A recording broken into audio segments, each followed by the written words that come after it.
There is an inevitable guest that comes for every living soul. It does not care if you are rich or poor, powerful or forgotten, young or old. It knocks on the doors of kings and servants alike. This silent visitor is called death. It is the last door, the great equalizer. Death is the only word in the universe that sends a tremor through the soul. It is the one fate that stalks every man, no matter how high his throne, no matter how vast his wealth, no matter how many love him or how loudly the world applauds his name. It hunts kings and beggars alike. It whispers to emperors in golden chambers and touches the shoulder of peasants in silence. It does not bargain. It does not delay. It does not discriminate. Patiently, faithfully. And then, without warning, it comes. You can ignore it. You can pretend you're too young, too strong, too important. You can distract yourself with pleasures, titles, or endless pursuits. But it watches you still, from the shadows of your comfort, from the corners of your laughter, from the quiet spaces you try not to enter. Because you too are marked. You too will be silenced. Your name one day will be spoken for the last time. Your breath will escape your body, and all that you called yours will belong to the earth. And in that moment, not your beauty, not your intelligence, not your success, but only your character will remain. This is the horror of death. Not that it ends life, but that it exposes how we lived. It does not come to punish, it comes to reveal. And the question it asks is the only one that truly matters. Were you alive while you lived? Let this truth disturb you. Let it humble you. Because only then can it awaken you. You aren't ready for this. Not when it took your friend. Not when it stole your father. Not when it crept in through the back door and dragged away the stranger in the newspaper headline. And you won't be ready when it comes for you. Because no one ever told you the truth about death. They offered you distractions, pleasures, promises, but never the truth. You've been shielded from the silence. You've been padded with illusions. You've been fed a lie. That death is distant. That it's something for the old. That if you work hard, if you smile enough, if you're good enough, you can somehow outrun it. But death is not a punishment. It is not a failure. It is the most natural thing you'll ever face, and the most ignored. Let me ask you something. When was the last time you paused, really paused, and stared directly into the thought of your own death? Do you flinch? Do you scroll? Do you reach for another laugh, another feed, another task, another lie? Because the greatest enemy is not death. It's forgetting that death is coming. This video is not just another lesson. It's a confrontation, a remembering. It is what your soul has been starving to hear. A voice from the deep, from the forgotten places where the old ones used to walk barefoot through storms, with nothing but clarity, courage, and a readiness to meet their final hour with eyes wide open. If you've ever felt lost in life, it is not because you lack goals. It is because you've lost sight of the one truth that gives all others weight. Death is not the end. It's the mirror, the teacher, the test, the guide. And if you can face it without fear, you will finally start to live. You've been sleepwalking. You've been filling your lungs with air but not meaning. You've been pretending that you have time, that you'll say I love you tomorrow, that you'll change next year, that you'll heal someday. But death will not wait for your someday, and neither should you. That is why you're here. This is not just a video, it is a call to remember the truth. So before we begin, before we open the first ancient door and reveal what the Stoics knew in their bones, I want you to write one thing in the comments below. Not for the algorithm, not for me, but for your own soul. Type this: I will not wait to live. Write it now, say it aloud. Let it be the first stone in the path forward. Now, let us begin. You begin to die the moment you're born, and that is not tragic. Do not think death is ahead of you. Part of it has already passed. Whatever time has gone by is owned by death. Seneca. You were born dying. This is not morbid. It is sacred. Every breath is a candle burning down. Every heartbeat is a bell tolling, closer to the last. And instead of mourning that truth, the Stoics lit their lives with it. They understood something the modern world tries desperately to forget, that the value of life is not in its length, but in its depth. A long life can be shallow. A short life can be immeasurable. Your fear of death does not come from death itself. It comes from wasted time. You scroll for hours. You numb yourself with shows and games and arguments. You tell yourself you're waiting for the right moment to start living. But here's the truth. You are dying, right now. And that's exactly why you must wake up. There is no tragedy in the passing of time. There is only tragedy in not honoring it. Ask yourself, if this day were all you had left, what would you regret not doing, not achieving, not posting, but doing, feeling, saying? And if the answer burns, good. Use the flame. Most people are not afraid of death. They are afraid of a life that meant nothing. Marcus Aurelius once said, "It is not death that a man should fear, but never beginning to live. Death is the shadow at your shoulder." But what haunts you more is the question, did I matter? You chase promotions, praise, followers, not because they last, but because you think they'll prove you lived well. But death doesn't care about your resume. Your life is not measured in achievements. It is measured in attention, in presence, in the weight of your choices. You've met people who seem half alive, always tired, always waiting, always bitter. That is not life. That is just motion. To live fully is not to be loud, rich, or remembered. It is to be honest. It is to be here, right now, with this moment, this choice, this breath. Are you here, or are you just surviving? The saddest thing is not death. It is reaching the end and realizing you never truly lived. You never forgave. You never asked the hard questions. You never risked your heart. You never stared into the fire of your fear and walked through anyway. Death strips everything, but it cannot touch the meaning you create with the life you're given. Start now, before your time is traded for regrets. Death is the only teacher who never lies. Why do the Stoics meditate on death? Not to become cold, not to be morbid, but to be free. Seneca wrote, "He who learns to die unlearns to be a slave." Death is the one teacher who never flatters you. It does not care for your titles. It does not nod when you pretend. It does not lie to protect your ego. It whispers the same thing every day: you will end. So live with truth, live with urgency, live with humility. That's why you must visit the grave while your feet still walk. Not to fear the tombstone, but to remember the silence waiting for us all. If you want clarity, ask yourself, what would I do if I only had 1 year left? And more importantly, why am I not doing it already? There's a clarity that comes from the nearness of the end. The small things fall away. The noise becomes quiet. The people who matter step forward. You don't need another self-help book. You don't need another motivational speech. You need to feel the weight of the time you've already spent, and the miracle of what you still have. That's the only alarm clock that works. We fear death because we never learned to sit in silence. Most people don't fear the grave. They fear the silence that comes before it. The quiet moments when no one is calling. The nights when no message lights up your screen. The hours when you are alone with your thoughts. But Stoicism teaches, what you fear reveals where you are untrained. If you cannot sit with yourself, if you cannot face the question, what am I doing with this life? Then you are already enslaved. Not by death, but by noise. You scroll because you're scared. You gossip because you're empty. You stay busy because stillness makes you feel the truth knocking at the door. Marcus Aurelius said, "Nowhere can man find a quieter or more untroubled retreat than in his own soul." But you have to learn to enter that place, without distractions, without running, just you and the knowledge that you are temporary. From that silence, everything begins. Discipline, clarity, peace. Don't fill every hour. Don't numb every ache. Let yourself feel the weight of being alive and the silence that surrounds it. In that silence, you'll hear the voice that has been buried by the noise. The one that knows what must change. The one that whispers, "Begin now." If this has struck something inside you, if the silence is starting to speak, then let's go deeper together. Like this video if you're ready to face the truth.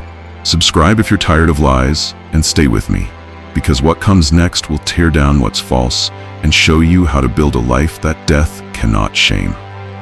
Death does not steal from you, it reveals what you never valued. You speak of death as a thief. It took your loved ones, it stole your youth. It haunts the edges of every dream. But the Stoics say otherwise. Death doesn't steal, it reveals. It reveals what you loved too late, what you ignored while it was still in your hands, what you assumed would always be there until it wasn't. You mourn because you failed to be present, not because you failed to have more. The truth is brutal. We only cry for what we never truly saw. The smile you forgot to appreciate, the moments you rushed through, the laughter you didn't pause to hear. Death is not unfair. It is unyielding. And that's why it is the greatest teacher of urgency. You don't need more time, you need more presence. You must start honoring the people you love before they are gone. Say what needs to be said. Forgive what should have been forgiven long ago. Stop assuming tomorrow is promised. Tell them, I love you, I forgive you, I'm sorry. And tell yourself, I will not wait to live. Because death is not a thief. It is a mirror, and it shows you exactly what you've taken for granted. Let that knowledge break you open and build you new. 6. The people you lost are not gone. They are a measure of your love. The grief you carry is not weakness. It is proof that you have loved. And though they are gone, they live in the shape they left in your soul. The Stoics did not run from grief. They sat with it, they examined it, they allowed it to hurt, but not to hollow them. Epictetus taught, never say about anything, I have lost it, but only I have given it back. You do not own the people you love. They were gifts, on loan from the universe, and when the hour came, they returned to where we all go. This does not mean you shouldn't cry. It means your tears must not be wasted. Let grief carve you deeper. Let it widen your soul. Let it remind you of what it means to love while you still can. Because death does not erase love. It amplifies it. The ache in your chest is not emptiness. It is the echo of presence. And every time you choose to live well in their name, you make them immortal in you.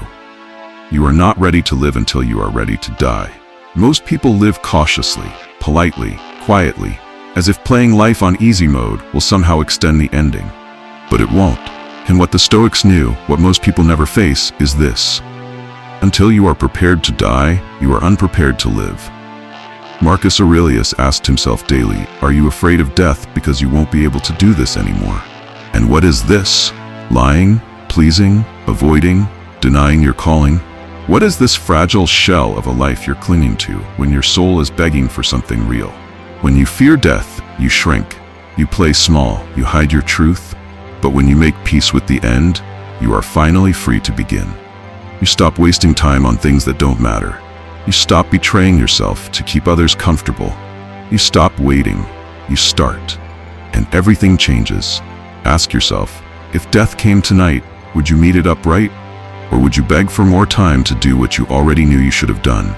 You must live so that when the moment comes, you can say, I am ready.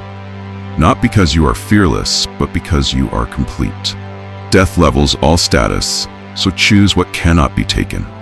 You wear many masks. You are the job title, the bank account, the number of followers, the car, the clothes, the curated smile. But the grave is blind to all of it. When your name is carved into stone, none of it follows you. Not the applause, not the likes, not the trophies. Seneca said, you act like mortals in all that you fear and like immortals in all that you desire. You live as if time is infinite, but you fear losing what never mattered. What cannot be taken? Your integrity, your courage, your honesty, your choices. These are the treasures death cannot touch. These are the only riches worth building. You chase vanity because you're afraid. But when you realize death is watching, you stop chasing what will rot in your hands and start creating what will endure in your soul. So ask yourself, what would I build if I knew no one would applaud me? What would I become if I knew death was near? The answer is the real you. Live that life now. Strip the mask, build the soul. That's how you conquer death. You don't have time to be who they expect you to be. Most people will die having lived someone else's life. Their parents' expectations, their culture's demands, their peer group's scripts, their own imagined fears. And death will come, not as a surprise, but as a judge. You had one chance to be real, to tell the truth, to sing your song, to walk your own path. But you spent it rehearsing for a play no one will remember. Marcus Aurelius warned, it is a disgrace in this life when the soul surrenders first, while the body refuses to. Your body may still be young, your heart may still beat strong, but if your soul has bowed to the crowd, you are already dead. Death teaches you this. You will disappoint someone. Better it be them than yourself. You were not made to be polite at the cost of your truth. You were not born to be liked. You were born to be free. Let the truth cost you. Let it strip you bare. Let it burn away what is false. Because on your final breath, only one question will remain. Did I live as me? And if the answer is no, then even 100 years would have been wasted. Every death is a message to the living. Wake up when someone dies, the world goes quiet. For a moment the noise pauses, the news fades, the arguments stop. And in that silence, if you dare to listen, you'll hear the message left behind. Wake up.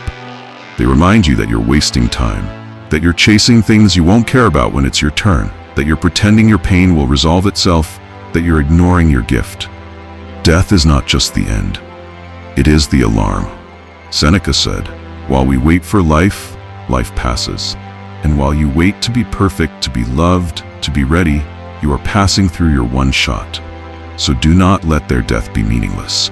Carry it like a torch. Let it set fire to your excuses. Let it remind you, you are still here.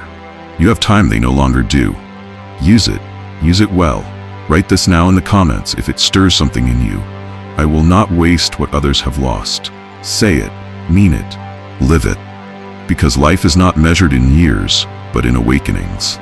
You think you're afraid of death, but you're really afraid of not living fully. You keep saying you're afraid of dying, but look deeper. That's not the truth. You're afraid of reaching the end and realizing you never truly showed up. You lived by other people's rules. You suppressed your fire to fit in. You delayed the hard conversations. You postponed joy until you felt ready. That is not fear of death. That is fear of life. You are not afraid of the last breath. You are afraid of the empty spaces between now and then. The ones you filled with silence when you should have spoken, with hesitation when you should have leapt, with fake smiles when you should have cried. Marcus Aurelius knew this feeling well. He reminded himself, "It is not death that a man should fear, but never beginning to live." The truth is that most people don't die once. They die slowly. Every day they ignore their heart. Every time they swallow their truth. Every time they choose the easy path. You were not born to live safely. You were born to live deeply. So stop asking how to escape death and start asking how to escape the half-life you've been living. The moment you start living with intention, death becomes a companion, not a terror. Because then, when it comes, you can say with a steady heart, "I did not waste it." Death does not kill you, it completes you. We talk about death like it's an intruder, like it comes to ruin the story. But the Stoics believed otherwise. Death is not the villain, it is the final chapter. The full stop that gives meaning to every sentence before it. Imagine a story that never ends. No tension. No urgency. No meaning. That's what life would be without death. It is because things end that they matter. The flower that blooms briefly is admired more. The sunset that lasts only minutes is remembered for years. The love that ends still leaves echoes across time. Seneca said, "It is not that we have a short time to live, but that we waste much of it." The problem is not death. The problem is that you forget it's coming, and so you delay everything beautiful. You wait to say "I'm sorry." You wait to take that risk. You wait to follow what sets your soul on fire. You keep turning pages, thinking the story will last forever, but the book is thinner than you think. Death does not interrupt the story. It completes it. So write each page with care, with courage, with truth. That way, when the end comes, it won't feel like a thief. It will feel like closure. Your legacy is not what you leave behind. It's what you give while you're here. You talk about leaving a legacy, but what does that really mean? A name on a plaque? A company? A number of followers? No, your legacy is not in what you leave. It's in how you live. It's the child who remembers how gently you held their fears. It's the friend who still hears your voice in their hardest moments. It's the stranger who smiled because you were kind. Epictetus put it clearly, don't explain your philosophy, embody it. That's legacy. Not words, not plans, not dreams you never touched, but the life you built one choice at a time. You are building your legacy now in how you speak to the tired cashier, in how you respond to someone who disagrees with you, in how you show up when no one's watching. You want to be remembered? Then be unforgettable now. In your presence, your decency, your unshakable commitment to live honestly, even when it hurts. Live that way, and when you die, you won't need a monument. You will have carved your name into hearts, not stone. Most people die long before their funeral. The world is full of living corpses, eyes open, hearts closed. They laugh on cue, they nod when expected. They go through the motions, but something deep inside them has already died. Their fire, their truth, their hunger for meaning. They gave it up for comfort, for approval, for the illusion of safety. But the Stoics knew to live without purpose is to die before your time. Seneca warned, life is long if you know how to use it. You must ask yourself now, before it's too late, am I truly alive, or am I just performing? Are you doing what you were born to do? Are you showing up with your full heart? Are you willing to walk away from what is false, even if it costs you everything? Because the walking dead are not just in stories. They sit beside you in meetings. They follow you on social media. They stare back from mirrors. Don't be one of them. Don't wait for death to show you that you've already been fading. Choose to live fully, even if it means walking alone. Better to be a burning flame than a cold imitation. You cannot negotiate with death, but you can choose how you face it.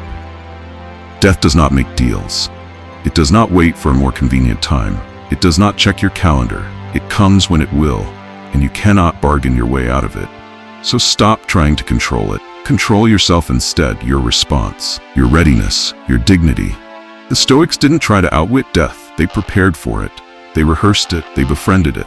Marcus Aurelius said, "You could leave life right now.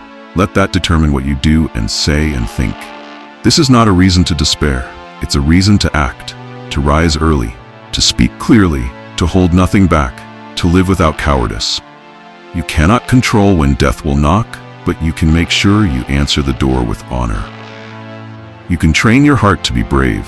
You can build a life so real that death has nothing left to strip away. No fear, no regret, just truth.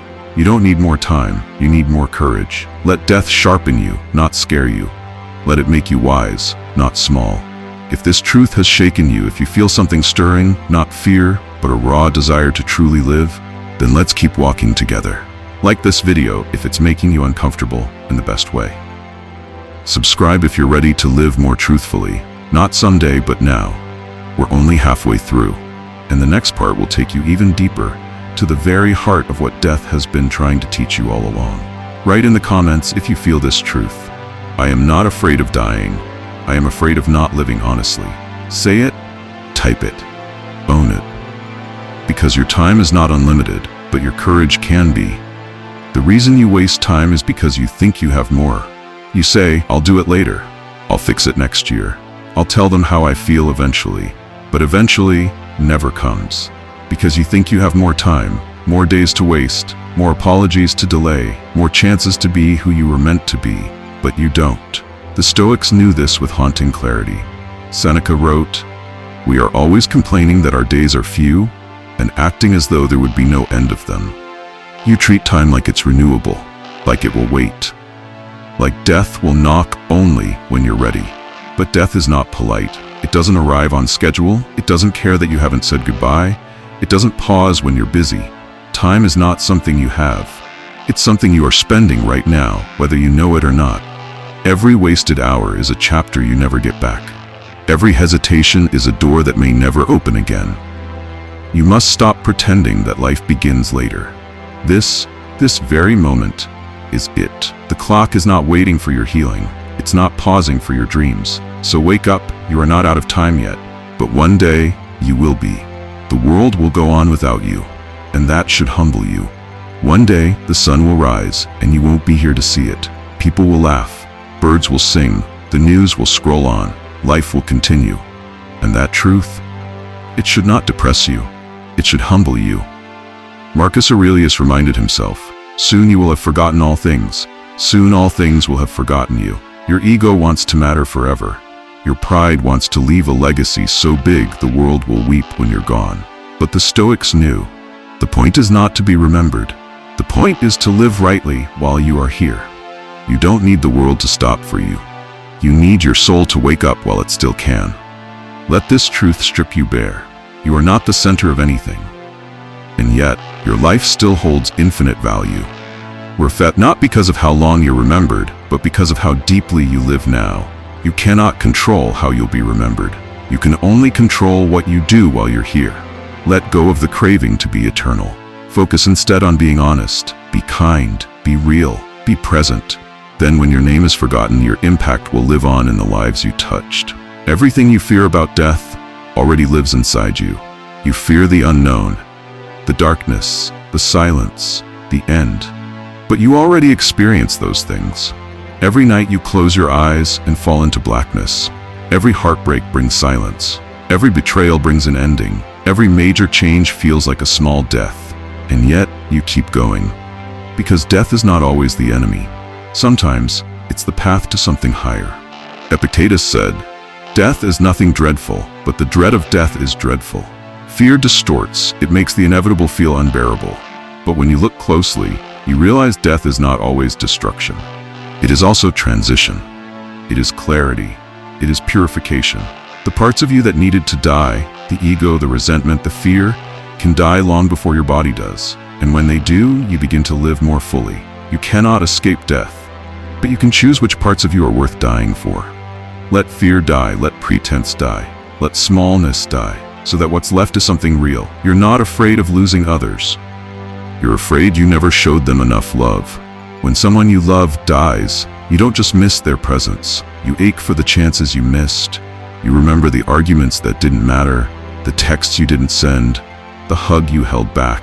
You're not only grieving their absence, you're grieving your silence. And that's the part you can still change. Now, Marcus Aurelius wrote, "Do not waste what remains of your life in speculating about your neighbors, unless with a view to some mutual benefit." In other words, stop worrying about being right, start caring about being kind. Let death teach you how to love while you still have time. Say what you need to say. Let them know what they mean to you. Stop assuming they already know. Even if they do, say it anyway. Because love withheld is a kind of death. And one day, you'll wish you had been more generous with it. You may not control who dies when, but you do control what they know of your heart right now. So stop waiting, start loving louder. Let them feel the depth of your care before the silence takes your place. Death is not the opposite of life. It's what makes life sacred. You think death is the enemy of life, but without death, life would lose all its meaning. Imagine a song that never ends, a meal with no flavor, a kiss without the ache of goodbye. It is because things end that they matter. This is what the Stoics understood. Death doesn't compete with life, it completes it. Seneca said, "He who fears death will never do anything worth of a man who is alive." If you fear death too much, you play it safe. You take no risks, you avoid truth, you avoid depth. But when you accept death, you begin to live differently. You speak honestly, you forgive quickly, you laugh more, you love harder. You stop chasing approval, you stop performing, because you know how little time you have, and you're not going to waste it pretending anymore. Death is not the opposite of life. It's the sacred frame around it. Without the end, you'd have no reason to begin.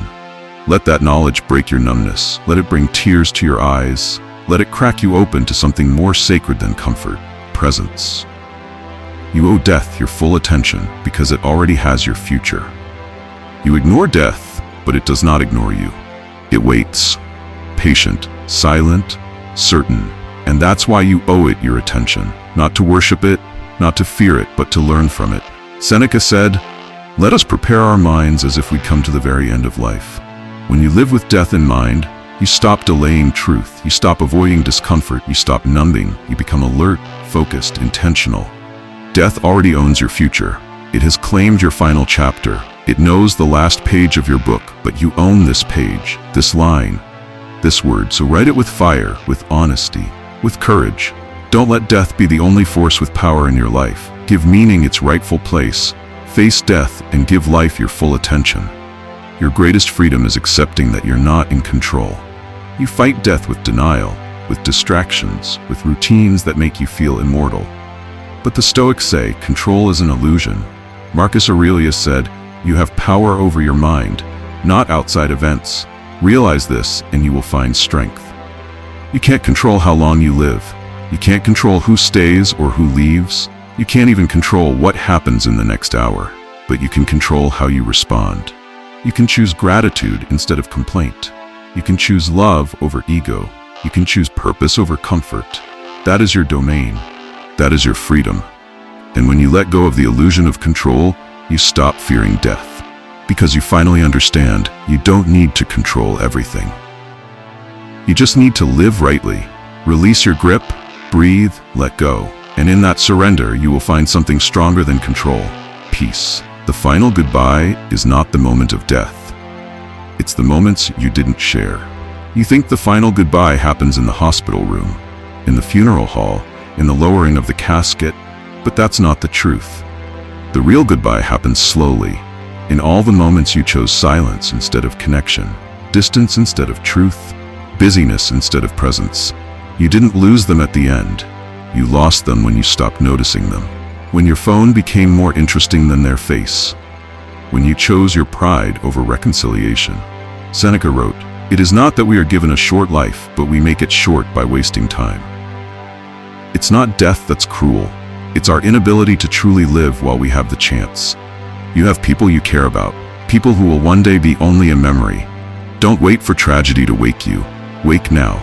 Look them in the eyes, tell them what they mean to you. Listen when they speak as if it's the last time, because one day, it will be.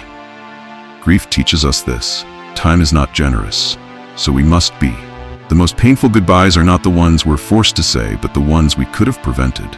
The moment you accept death, fear loses its grip on you. All your fears, fear of failure, fear of rejection, fear of judgment, they all lead to one root, the fear of death. But death is not just the end of breath. It's the end of control, the end of pretending, the end of everything false. And that's what terrifies you. Epictetus said, "I cannot escape death, but at least I can escape the fear of it." How? By meeting it early, by facing it now, while you're still alive, by stripping it of its mystery, its power. When you stare directly into the reality of death, when you accept that your days are numbered, fear begins to shrink. Because what can rejection do to you if you've already accepted the end? What can failure mean if time itself is slipping through your fingers? Suddenly, courage becomes logical, risk becomes a necessity, truth becomes your only option. You are going to die, and once you stop hiding from that, you become dangerous to fear. You live fully, you speak honestly, you love wildly, because there is nothing left to lose. Death forces you to ask the only question that matters: am I living well?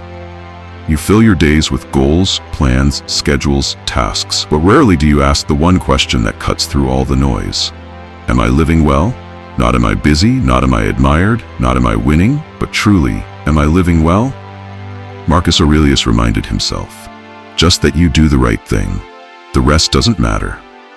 And yet, you keep acting as if the rest is everything. Your to-do list has no soul.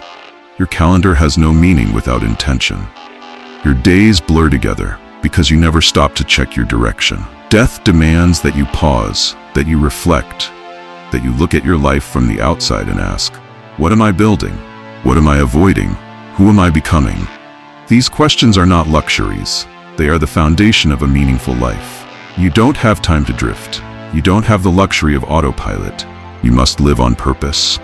Because one day, someone will tell your story, and you should be the one who wrote it with intention. You are already leaving a trail. Whether you know it or not, you can die with regret or with reverence. You choose when your final hour comes. You will either fight it or bow to it. You'll either beg for one more chance or look it in the eyes and say, I did not waste my time. That moment is coming, and how you live now will determine how you meet it. Seneca warned, the whole future lies in uncertainty. Live immediately. You don't know how long you have. So why delay what matters? Why wait to mend the relationship?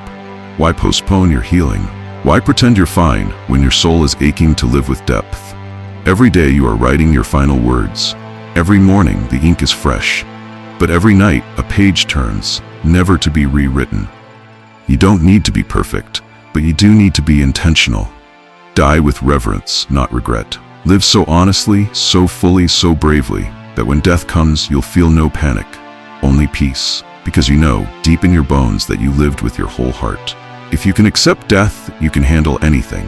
What's worse than failure? Death. What's worse than rejection? Death. What's worse than embarrassment, loneliness, or change? Death. And yet, death is coming no matter what. So if you can face that, if you can truly accept it, then what exactly is left to fear? The Stoics believed that the root of all suffering was our belief that we were owed more time. But you are owed nothing. And that's where the freedom is. If today is your last, then speak your truth. Try the thing that scares you. Forgive the person who hurt you. Start the thing you've been waiting to start. Nothing is more terrifying than death. And nothing is more liberating than realizing you've already survived the fear of it. You've imagined it, you've felt it, you've rehearsed it. So now, live like someone who has nothing left to fear. Because that kind of person is unstoppable.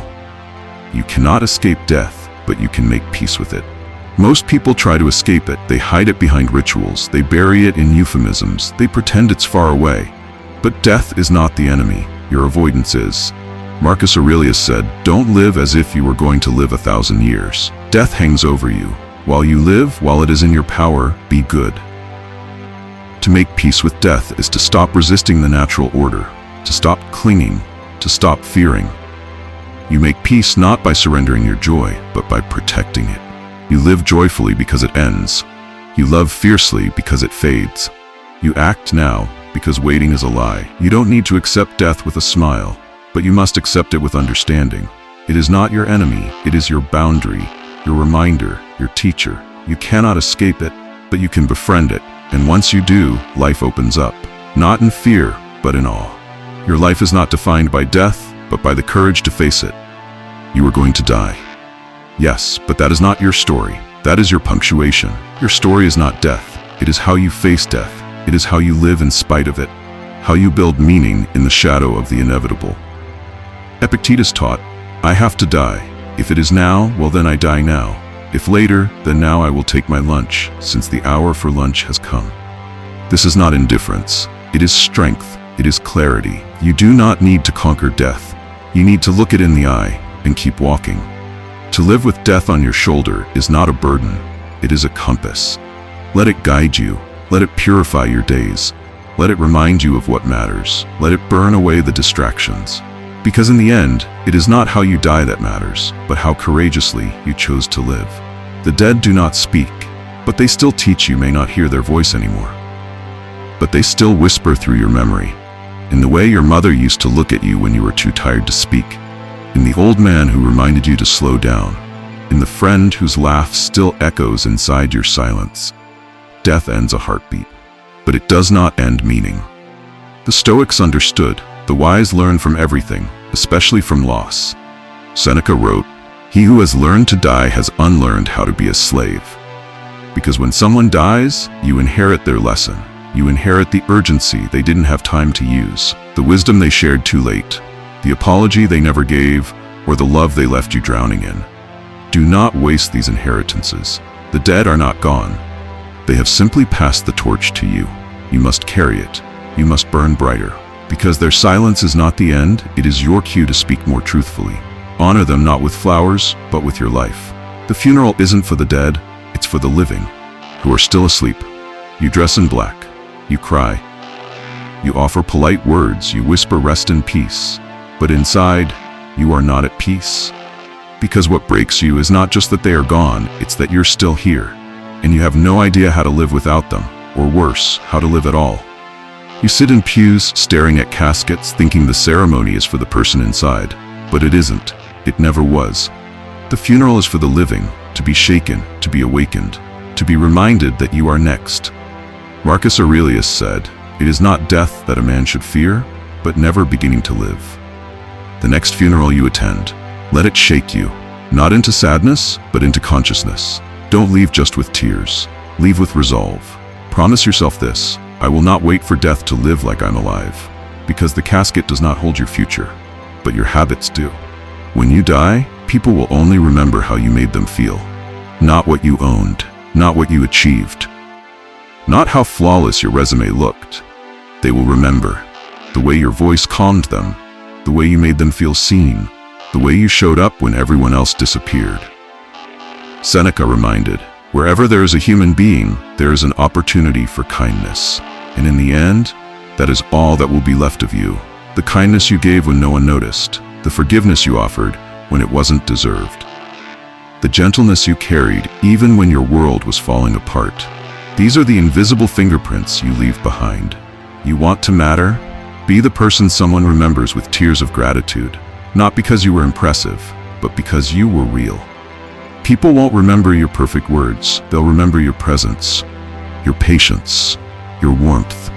That is immortality, and it's available to you right now. There is no rehearsal, This is the only performance you get. You keep waiting for a better time, a calmer season, a clearer sign. But this, right now, is the show. The Stoics didn't believe in someday, they believed in now, because death makes no appointments, and life offers no reruns. Epictetus said, "How long are you going to wait before you demand the best for yourself?" You rehearse your dream life in your mind, but you never walk on stage. You keep practicing the apology, but never speak it. You imagine a better version of you, but keep living in the shadows of who you were. There is no dress rehearsal, no safety net, no do-over. This is it. So speak, create, love, begin. Even if you stutter, even if you fail. Because one day soon, the curtain will fall, and it will be too late to start the play. Let this be the scene where you choose to truly live. You will lose everyone you love, unless you learn to love them right now. It sounds harsh, but it is true. You will lose them. Parents, siblings, children, lovers, friends, all of them, one by one or all at once. That is not cruelty, it is the price of having loved. But the real tragedy is not that they go. The real tragedy is that you wait too long to truly love them. You wait to listen, you wait to appreciate, you wait to say, "I'm proud of you." The Stoics said, "Love the people with whom fate brings you together, but do so with all your heart. Not tomorrow. Now, because the more fully you love them now, the less regret you'll feel when the door closes. The more deeply you see them now, the less guilt will haunt you later. Yes, you will lose them, but that doesn't have to be the end of the story. Let your love now be so complete that when death comes, it finds no unfinished business, only a heart that gave everything. You will be forgotten, and that is freedom. One day your name will be said for the last time. Your photos will fade, your memories will dissolve into history. Your legacy, no matter how grand, will shrink into a whisper. And that truth is liberating. Marcus Aurelius reflected, "Consider how quickly all things are dissolved and resolved, especially the bodies of ourselves and those we hold dear." You do not have to be remembered. You do not have to build monuments. You do not have to chase eternal relevance. You only have to live with meaning. Fame fades, but character echoes. Even if no one speaks your name again, your life can still shift the lives around you now. You don't need immortality in memory. You need integrity in action. Let the desire to be remembered die so that the real you can finally live. Let it go. Be real. Be present. Be present. That is enough, and that is everything. Death is the greatest mirror, and you must not look away. Most people avoid mirrors, not the ones on the wall, the ones inside. Death is one of those mirrors. It shows you everything you've ignored, everything you've hidden, everything you were too afraid to admit. And the Stoics? They stared into that mirror daily. Seneca wrote letters to remind himself that the end was always near, not to frighten himself, but to clean the fog off his soul. You avoid death talk because it feels dark. But what's darker is living blind, living fake, living numb. Death brings you back to truth. And the truth is this: you are not guaranteed another breath, and neither is anyone you love. So make it count. Stop chasing perfection. Start chasing depth. Speak your truth. Fix what you can. Cherish what remains. Stare into that mirror and let it refine you. Don't flinch. Don't turn away. Look until your soul is revealed, and then live from there. You cannot control death, but you can control the light you leave behind. The end is coming. You don't get to choose the moment. You don't get to rewrite the script, but you get to decide what kind of light you shine, what kind of fire you pass on, what kind of warmth you leave behind in a cold world. Epictetus said, "First say to yourself what you would be, and then do what you have to do." You want to leave something meaningful? Then live it. Breathe it. Burn for it. Be a light in someone's dark season. Be the person who listened, who showed up, who didn't flinch when things got messy. That's legacy. That's what echoes after the casket is lowered. Not money, not power, not titles, but the warmth you left behind. That's what lives on. Let your light be so strong that even when death closes your eyes, it keeps shining through someone else's. Death asks only one thing from you: that you live before it comes. It does not ask you to be perfect or rich or admired. It asks for one thing: that you live fully, honestly, now. Marcus Aurelius knew this. He wrote, "It is not death that should concern us, but the fear of not having lived well." This is your time, and you don't know how much of it is left. So forgive. Speak up. Love with reckless honesty. Take the risk. write the book, apologize, say what you mean, because death is not waiting, and life won't wait either. You don't need more motivation, you need less illusion. You already know what matters. You've just been pretending you had time. Now you know the truth. So live by it. What death really teaches us, that this life, this moment, this breath is sacred, all of it. The mundane mornings, the tired eyes, the crooked smiles, the messy love, the painful endings.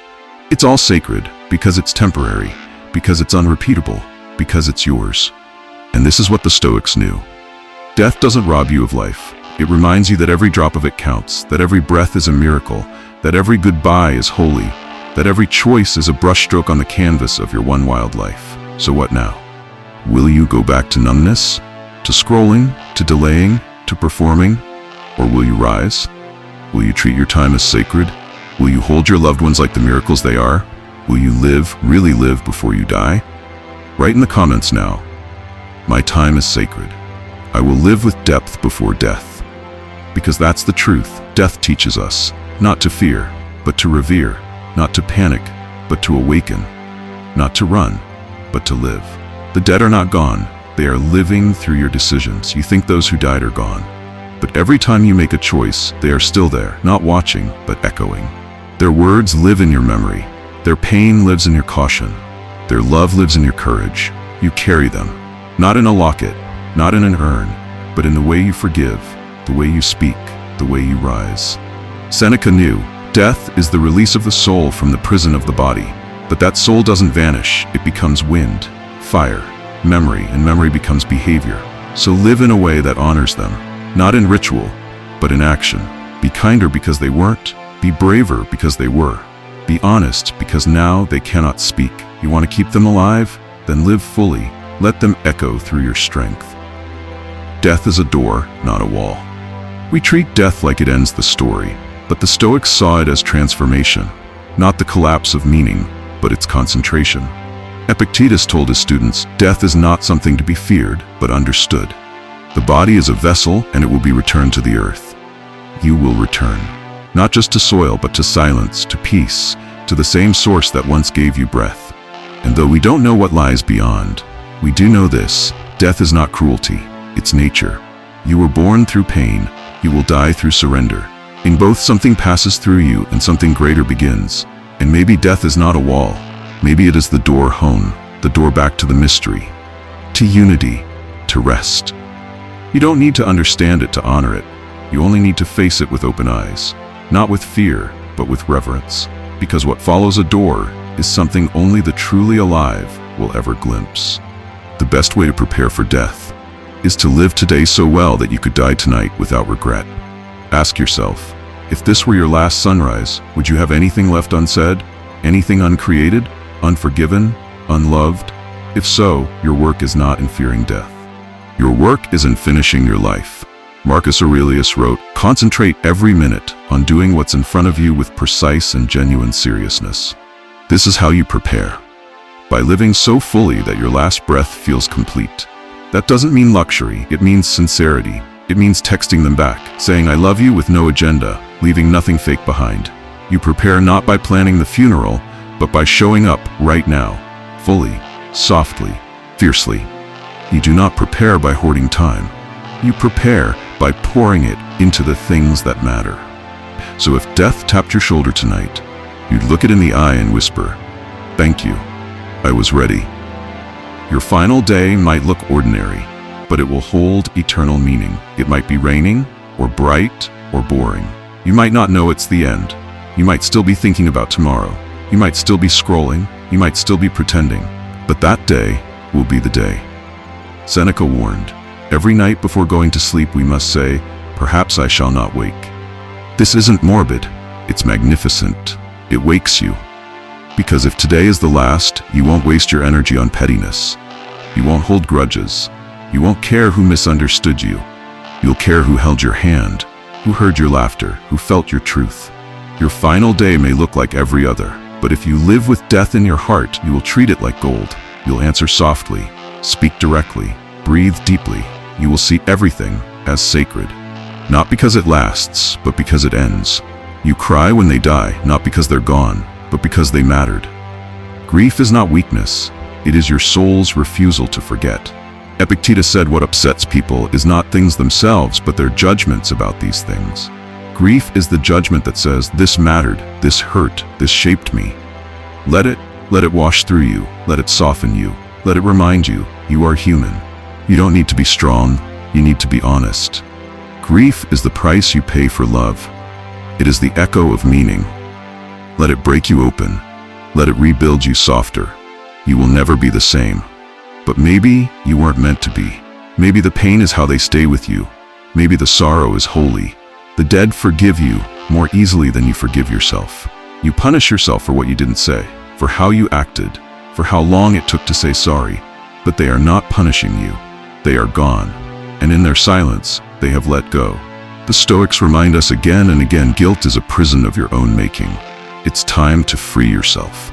Not by pretending, not by forgetting, but by choosing to live better now, to honor their absence by transforming your presence.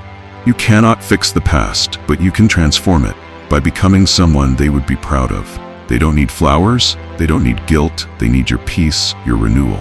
So release the weight, walk forward.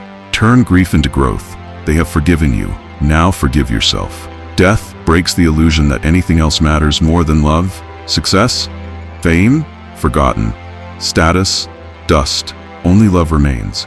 Marcus Aurelius reminded himself, you could leave life right now.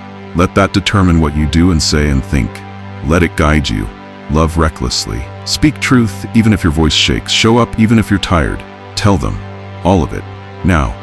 Stop waiting for the right moment. Death will not wait for you. This is the right moment. Let love be loud. Let love be real.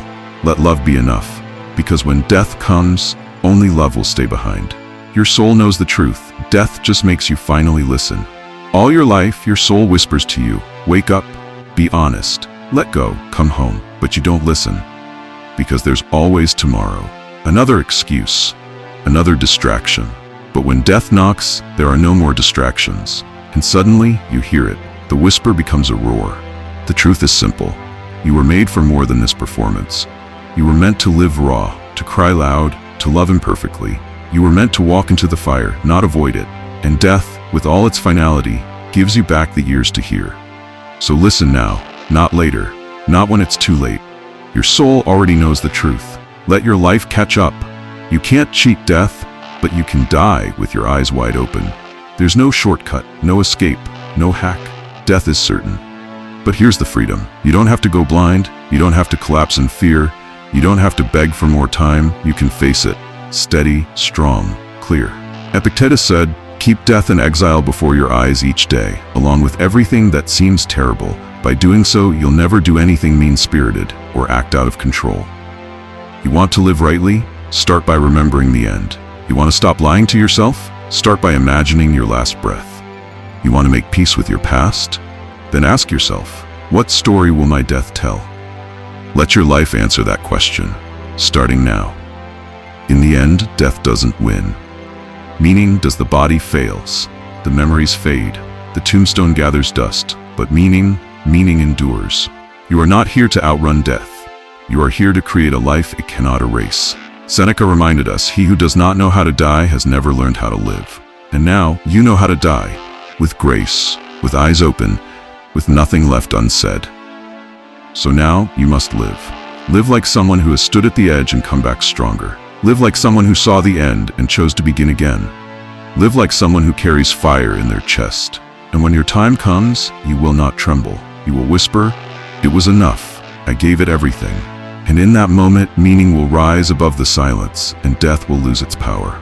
If your chest feels heavy, if your eyes feel full, if your soul feels shaken, that is the sign that you are ready. Ready to live differently. Ready to shed what doesn't matter. Ready to walk forward into a life that knows its time is short and treats every moment as sacred. Like this video if you feel the shift. Subscribe to stay on this path of truth and transformation, and write this in the comments if you mean it. I will live fully before I die. I will not waste this gift. So now we reach the end. You have walked through silence. You have stood beside graves. You have listened to the wind whisper truths you didn't want to hear. You have looked at death not with fear, but with open, trembling eyes. You know now what most never realize until it's too late. Death is not the punishment. Wasting your life is. And now, you have no more excuses. No more pretending you have time. No more delaying the words you need to say. No more lying to yourself about what truly matters. You have felt the weight of what will be lost. And in that sorrow, you found the seed of your rebirth. You are not here forever. But you are here now. And now is everything. You may not control the length of your life, but you control the intensity of your presence. You control whether your eyes are open, whether your heart is awake, whether your soul burns while it still has breath. Remember what the Stoics taught. You were not born to drift, but to steer. Not to survive, but to live nobly. Not to run from the fire, but to become it. You can leave today. This could be your last sunrise, your final sunset. So, what will you do with it? How will you treat the stranger at your door, the lover in your arms, the child who doesn't know you're watching? How will you treat yourself? Will you cling to shame, to noise, to pride, or will you let it go? Will you kneel to life like it's holy? Will you rise to death like it's destiny? Or will you pretend again that today is just another day? Because it's not. This is it. This is your one chance to make peace with what will end, and to begin, truly begin, the life you've been waiting for. Not someday, not when you feel ready. Now that you've walked this path to the end, what will you change? What have you been avoiding that death just made undeniable? Write it below. Be honest. What is one thing you must do now that you understand death this way? Because this is not the end of a video. It is the start of your awakening.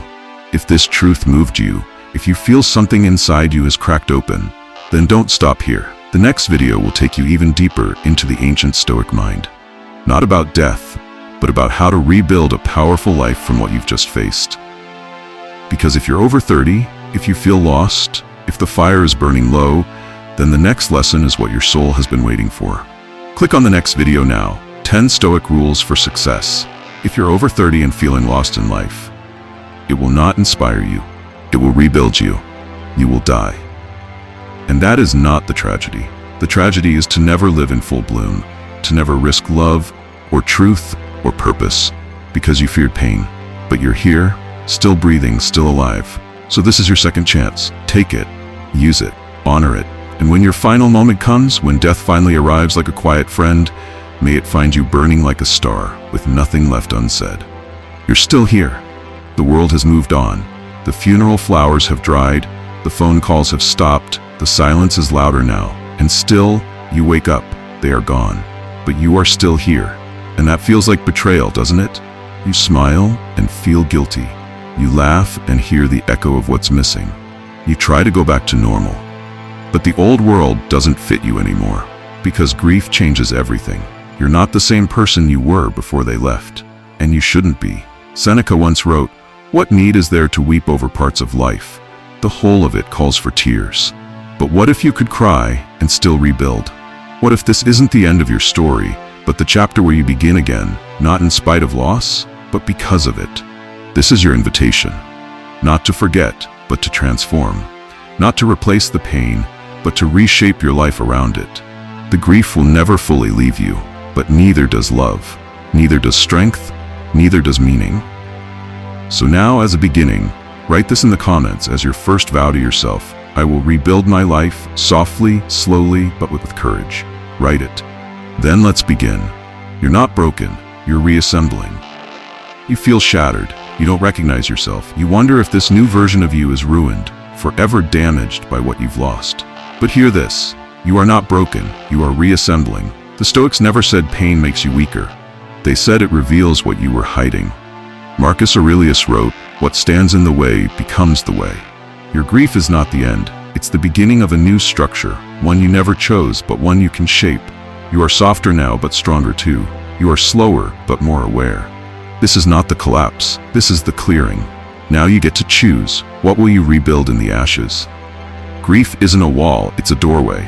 It feels like a wall, unclimbable, cold, immense, but it's not a wall. Grief is a doorway to a deeper version of you. Seneca said, "No man was ever wise by chance. In grief, it will either destroy you or deepen you. You decide." On the other side of this pain is a more rooted, more truthful self. someone who knows what matters, someone who sees clearly, someone who doesn't pretend anymore. Yes, it's hard to walk through. Yes, it's dark inside, but the door is open. Step through, not quickly, but willingly. On the other side is not your old life, it's your real one. You don't move on, you move with it.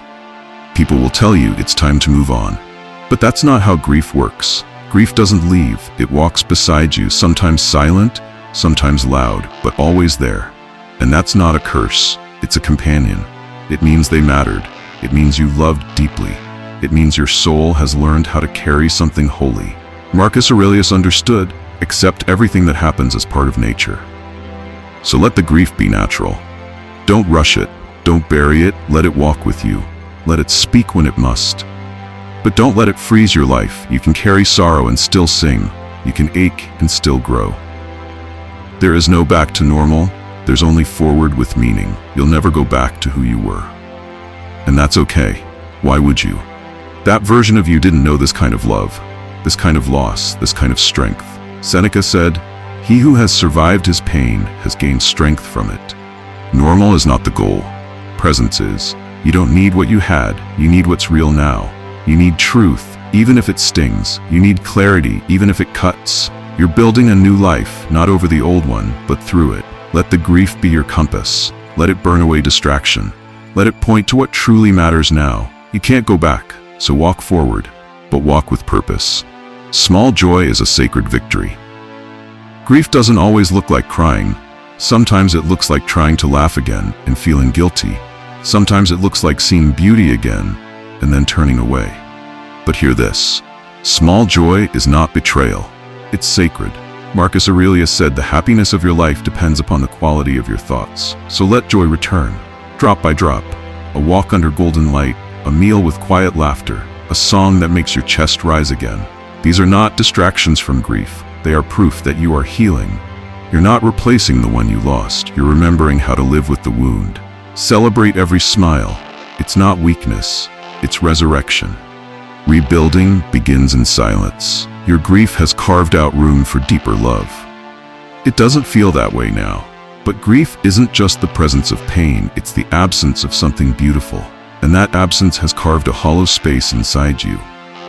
Don't rush to fill it. Because that space, it is now sacred. It holds memory, depth, possibility. You have more room now, not just for sorrow, but for love.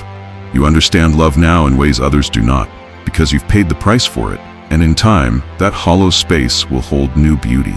Not to replace what was lost, but to honor it. You're not closing the wound, you're learning how to plant flowers around it. You rebuild by choosing what to carry and what to leave behind. Not everything deserves to come with you. Grief reveals what's real, but it also reveals what's dead. Old roles, false friendships, superficial goals, heavy guilt. You cannot carry it all. Marcus Aurelius wrote, "Ask yourself at every moment, is this necessary?" So ask it now. Is this pain still serving you? Is this guilt still honest? Is this memory a torch or a chain? Leave what no longer gives life. Keep what still burns with truth. Rebuilding is not just about adding, it's about releasing. Choose carefully. Your soul is lighter when you let go. The pain will always visit, but it doesn't have to stay there. There will be moments when it all rushes back, at the grocery store, at a smell, at a date on the calendar. And that's okay. You are not starting over, you are not breaking down, you are simply remembering. Seneca wrote, "Time heals what reason cannot." Let time do its work. Don't fear the waves. When the grief returns, greet it gently. Let it sit beside you. Let it cry if it must. Then, when it's done, let it leave. You don't have to fight the pain. You just have to refuse to build your home inside it. Let it visit, then walk on. The most powerful way to rebuild is to give what you needed most. You wanted comfort. You wanted understanding. You wanted someone to just sit with you in the dark. Maybe you didn't get it, but now you can become it. Epictetus said, "Don't explain your philosophy, embody it." Let your healing become someone else's hope. Let your grief become a map for others who are lost. You know the darkness, so become the light. You don't have to be fully healed. You only have to be honest, real, present. Let your new life be generous. Let it pour into others, because that's how you rebuild a soul. Not just with strength, but with service. You become whole by helping others piece themselves back together. You will never be who you were before the loss. And that is a gift, because who you are becoming is someone shaped by love, tempered by sorrow, and awakened by truth. You're not moving on. You're moving deeper, into wisdom, into presence, into a life that doesn't just exist, but honors everything that has ever mattered. The grief will always be there, but so will the sunrise, the laughter, the unexpected beauty. This is your rebirth. If this message found you in a hard place, if your soul feels softer, heavier, clearer, then you are already rebuilding. Write in the comments, I will rebuild from grief, not around it. I will rise with truth in my chest. And if you need the next step, watch the follow-up video. 10 Stoic Rules for Success if you're over 30 and feeling lost in life. It will guide your feet back to solid ground, where purpose lives. You want answers, steps, solutions, but rebuilding starts in silence, in the quiet room, in the soft morning, in the ache of a still heart. Epictetus said, "No man is free who is not master of himself. So be still, breathe, feel every drop of the pain. Let it speak. Let it unravel what needs to die inside you. Don't rush, don't perform healing. Listen. The next version of your life will not arrive in noise, but in the whisper that remains when everything else has burned away. That whisper is your next foundation.